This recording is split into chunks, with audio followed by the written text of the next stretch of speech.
Younger me, if I could sit you down right now, I'd tell you something that would change everything. But I know you wouldn't believe me. Not yet. Because right now you think you have time. You think life is a straight road that stretches endlessly ahead. You think success, happiness, and meaning are things waiting for you in the future, just a little further down the path. But let me tell you something. The road isn't endless. One day, sooner than you think, you'll wake up and realize you're not chasing a future anymore. You're standing in it. And when that day comes, the things you thought would make you happy won't matter as much. The things you feared losing won't feel so important. And the biggest question you'll face won't be about what's ahead, but about who you are. Younger me, I've brought some people with me today. The great minds who understood what most people never do. Carl Jung, the man who uncovered the hidden self. Abraham Maslow, who redefined what it means to succeed. Viktor Frankl, who proved that meaning is not given, it is chosen. Soren Kierkegaard, who taught us that fear is not the enemy, but the door to freedom. Carl Rogers, who showed us that the life we're living might not be the one we were meant for. And Alfred Adler, who believed that we are not prisoners of our past, but the authors of our future. They have something to tell you, younger me, something that will make all the difference. Because midlife is not a crisis. It's an awakening. And your real life, the one that's yours and yours alone, hasn't even begun.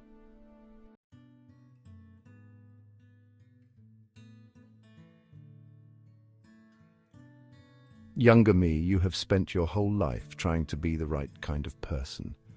The kind who fits in. The kind who is respected. The kind who makes people proud. And for years you have convinced yourself that this is who you really are. That this version of you, the one the world sees, is the only one that exists. But I need you to listen carefully now. Because Carl Jung is here to tell you the truth. You are not just the person you show the world. You are also everything you have hidden away. The doubts, the anger, the secret ambitions you were too afraid to chase. The sadness you swallowed and told yourself wasn't real. These things didn't disappear. They became your shadow. And as long as you refuse to see it, it will control you. Jung spent his life studying why people lose themselves, and he found that most of us are living as half a person. We wear masks. We play roles. We become whatever we need to be to feel safe. And for a while, younger me, it works. But then something happens. A crack appears. The mask begins to slip. You start to realize that the life you built isn't enough. Not because it was bad, but because it was incomplete. Midlife is when the shadow comes calling. And it does not ask for permission. It forces you to look at yourself, and not the version you carefully constructed, but the person you really are. And that, younger me, is terrifying. Because to accept yourself fully means facing the parts of you that you don't like. So what happens if you don't? What if you ignore the shadow and pretend it isn't there? That's when it begins to rule you from the dark. It twists your desires into addictions. It turns your unspoken fears into anger at the world. It makes you resent others for the very things you refuse to see in yourself. This is why so many people in midlife feel lost, bitter, or restless. They are fighting an enemy that is inside them. But here's the secret Jung wanted you to know. The shadow is not your enemy. It is your missing half. And if you have the courage to turn toward it instead of running away, you will find that everything you've been looking for was hidden there all along. So how do you integrate it? It begins with honesty. Stop filtering your thoughts to be acceptable. Notice what triggers you in others, because those are often the parts of yourself you have buried. Write down the things you avoid thinking about. Face them, question them, understand them, and slowly you will start to feel whole. Jung once said the most terrifying thing is to accept oneself completely, but it is also the most liberating. Because the moment you stop fighting yourself, you realize you were never broken. You were simply unfinished. And now, at last, you have the chance to become whole.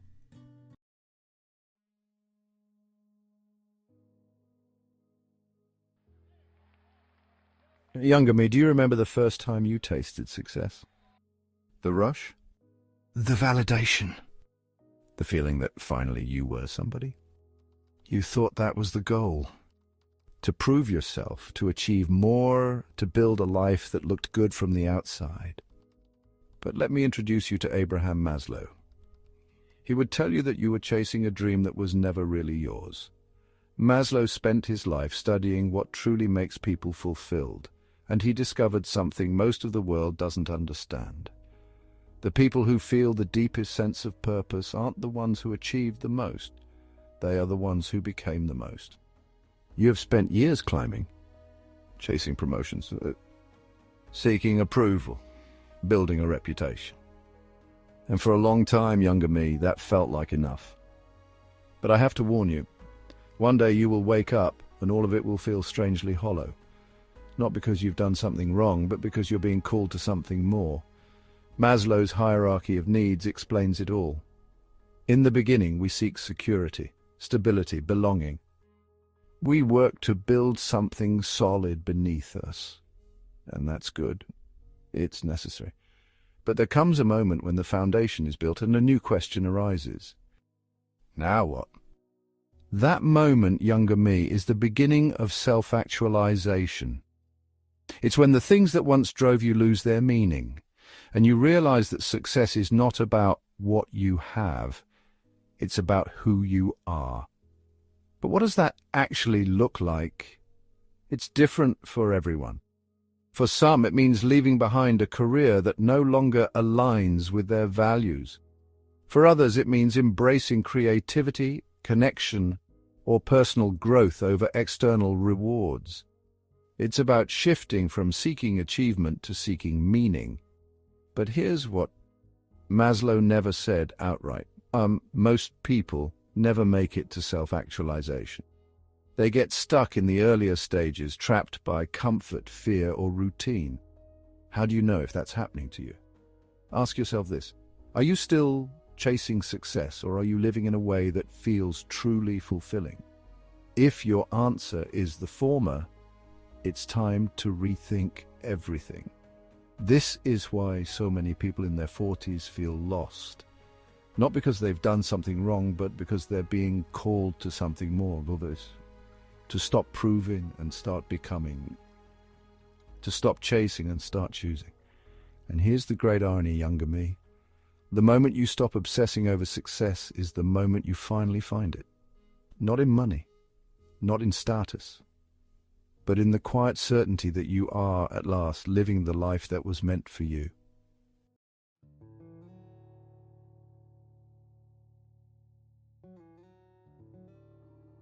Younger me, you've spent years believing that happiness is something you can catch. If you work hard enough, earn enough, love the right person, live in the right place, then, finally, you will have arrived. And for a while it felt like you were getting closer, but something inside you never quite settled. No matter how much you achieved, there was always that quiet, nagging voice whispering, "Is this it?" Let me introduce you to Viktor Frankl. He was a man who endured the unimaginable. He survived the Nazi concentration camps, stripped of everything. His family, his career, his freedom. And yet in the middle of that horror, he made a discovery that would change the way we understand the human experience. Happiness, younger me, is not something you chase. It is something that emerges when you live with meaning.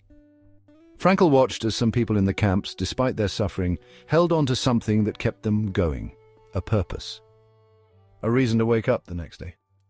And he realized that the ones who survived weren't necessarily the strongest, but the ones who had found something worth surviving for. You, younger me, have spent so much time pursuing happiness, but you've been looking in the wrong place. The job, the recognition, the things you own, none of it will ever be enough. Because happiness isn't something you get. It is something you allow when your life is aligned with a deeper sense of purpose. But what does that mean for you right now? How do you create meaning when you feel stuck in a life that doesn't seem to have one? Frankl found that meaning comes in 3 ways: through work, through love, and through suffering. First, meaning through work. It's not just a job, but a calling. doing something that serves a purpose greater than yourself. It doesn't have to be grand. It can be raising a child, building a community, creating something that outlives you. It is about contribution. Second, meaning through love, not romantic love, the kind of love that makes life rich. Deep friendships, kindness, shared experiences, the people who make you feel seen. If you have no one in your life who truly knows you, younger me, you are not living yet. And third, meaning through suffering. This is the hardest to understand, but it is the most powerful. When pain enters your life, and it will, you have a choice, really. You can let it break you, or you can use it to transform. Some of the most purpose-driven people in the world turned their greatest suffering into their greatest mission. Survivors who became healers. Those who were lost, who now help others find their way. Frankl himself said, "When we are no longer able to change a situation, we are challenged to change ourselves." Younger me, if you ever feel like life has lost its meaning, look at these three things. What are you creating? Who are you loving? What suffering are you transforming? Answer those, and you will never feel lost again.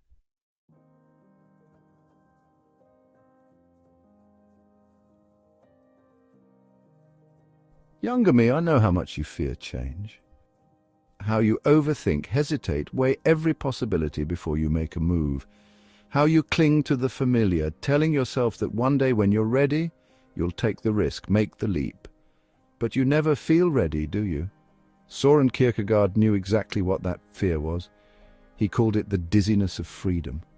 That terrifying moment when you realize that your life is completely in your hands. No script, no guarantees, just you, standing at the edge of the unknown, paralyzed by what might happen if you jump. But Kierkegaard also knew something else. That fear is not the enemy. It is the threshold. And the only way to step into the life you were meant to live is to embrace it. Younger me, I need you to hear this. You will never feel ready. And if you wait until you do, you will wait forever. But that doesn't mean every fear should be ignored. So how do you know when it's time to take the leap? Kierkegaard believed that there is a difference between fear that signals danger and fear that signals growth. The first is instinct. If a fire is burning, you don't walk into it. But the second kind of fear is different. It appears when you stand on the edge of something new, something that calls to you even if it terrifies you. That is the fear you must walk towards. Think about the things you have always wanted to do but never dared. That job you secretly dream about. That place you long to live in. That part of yourself you keep hidden because you're afraid of what people will think. The only thing standing between you and that life is the fear of the unknown now. Kierkegaard's leap of faith was not just about taking risks. It was about trusting something that cannot be proven. For some, that means faith in God. For others, it means faith in themselves. But at its core, the leap is about choosing to believe that the life you are meant for is on the other side of fear, even if you have no evidence yet. One day, younger me, you will reach a point where staying the same is more painful than changing. You will stand at the edge of something new, heart-pounding, stomach-twisting, wondering if you can really do this. And I need you to remember this moment. The moment when you finally understand that fear is not a sign to stop. It is a sign that you are on the verge of something extraordinary. So how do you take the leap? First, recognize when you are facing a moment of transformation. If a decision excites you and terrifies you in equal measure, pay attention. That is a clue. Second, don't wait for certainty. It will never come. Start before you feel ready. And third, remind yourself that the greatest mistake you can make is doing nothing. Kierkegaard warned, to dare is to lose one's footing momentarily. Not to dare is to lose oneself. The leap will always feel impossible, until the moment you take it. And then, younger me, you will realize you were always meant to fly.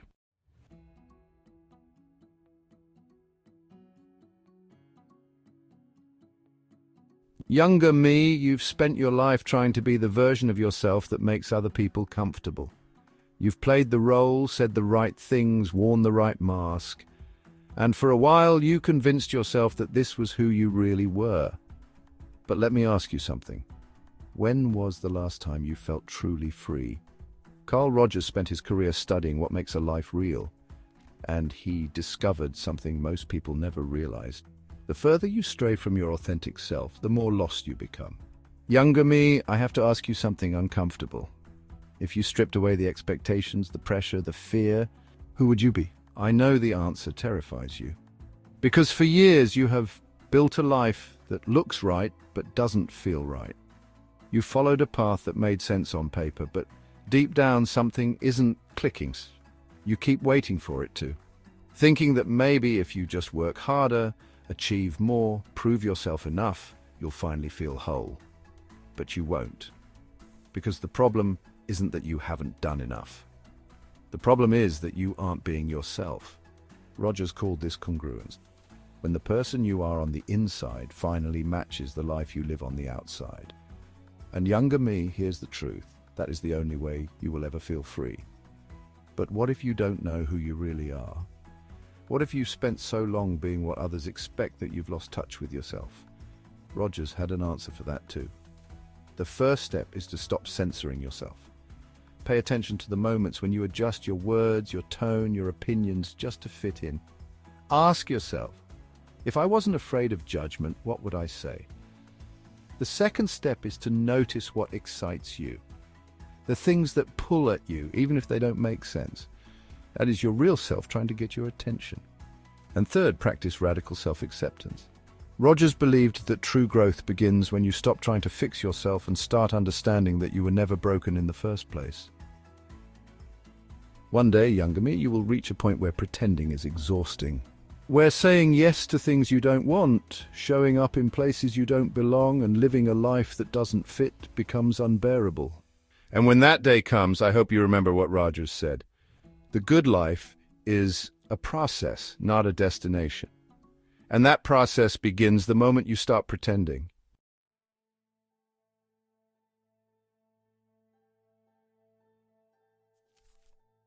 Younger me, the biggest lie you've ever believed is that your past defines you. That the mistakes you made, the things you regret, the people who told you who you were, that all of it has carved a path you can't escape. Alfred Adler would tell you otherwise. He spent his life studying why people stay trapped in cycles of unhappiness. And he found that it's not because of what has happened to them. It's because of the story they tell themselves about it. Younger me, if you believe you are a failure, you will act like one. If you believe you are unworthy, you will settle for less than you deserve. If you believe you are destined to be stuck, you will never move forward. But what if, just what if, that story isn't true? Adler knew that at any moment a person can rewrite their narrative. You are not the victim of your past. You are not defined by your mistakes. You are not bound by the limits of who you used to be. You are right now exactly as free as you decide to be. But I know what you're thinking. It's not that simple. What if your past is full of real pain, real failure? What if changing your story feels like lying to yourself? Adler's answer was this. Your past is a fact, but the meaning you give it is your choice. Yes, bad things happened. Yes, you made mistakes. But do they define you? Only if you decide they do. The past is just a set of events. The only thing that gives them power over you is the story you attach to them. So how do you change that story? First, challenge it. Write down the beliefs you have about yourself. I always fail. I'm not good enough. I'll never be happy. And ask yourself, is this objectively true? Or is it just something I've repeated to myself for so long that I believe it? Second, look for proof of the opposite. Find even one moment where you succeeded, where you were strong, where you overcame. But third, start acting as if your new story is already true. If you believed you were capable, how would you behave? If you believed you were worthy, what would you say yes to? What would you finally walk away from? One day, younger me, you will realize that your past is just a place of reference, not residence. That the pen has always been in your hands. And the moment you decide to write a different story is the moment your life truly begins.